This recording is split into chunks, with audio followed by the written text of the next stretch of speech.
Napanaginipan mo na bang naaksidente ka? Yung biglaan ang pangyayari. May kaba, takot, at parang wala kang magawa habang nangyayari ang aksidente. Paggising mo, parang ang bigat pa rin ng pakiramdam.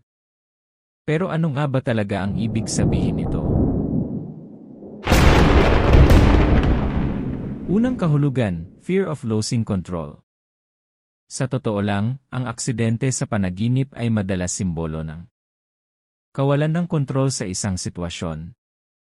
Parang may bagay sa buhay mo na mabilis mangyari. At hindi mo alam kung paano pipigilan.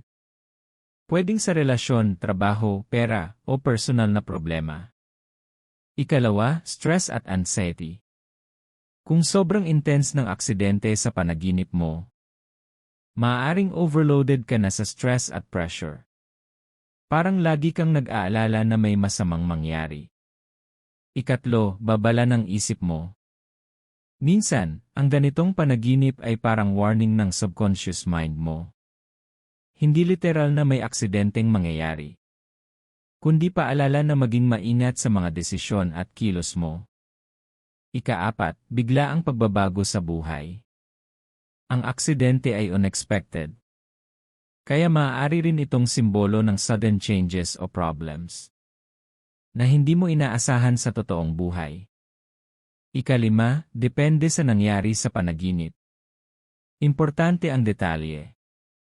Kung nakaligtas ka sa aksidente, malalampasan mo ang challenges.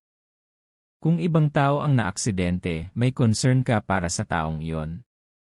Kung sasakyan ang naaksidente, direction o control sa buhay ang issue. Kung ikaw ang nagdulot ng aksidente, guilt o fear of making mistakes. Sa totoo lang, ang panaginip tungkol sa aksidente ay hindi agad literal na masamang senyales. Kadalasan, simbolo ito ng takot, pressure, at uncertainty na nararamdaman mo sa buhay. Kaya kung napanaginipan mong naaksidente ka, tanungin mo sarili mo, ano ba ang sitwasyon sa buhay ko na parang out of control ngayon? Kung nagustuhan mo ang video na ito, like, share, at subscribe sa Dream Signs para sa mas marami pang kahulugan ng panaginip. At ikaw, ano ang nangyari sa aksidente sa panaginip mo? Nakaligtas ka ba o hindi? Ay comment mo sa baba. Hanggang sa susunod.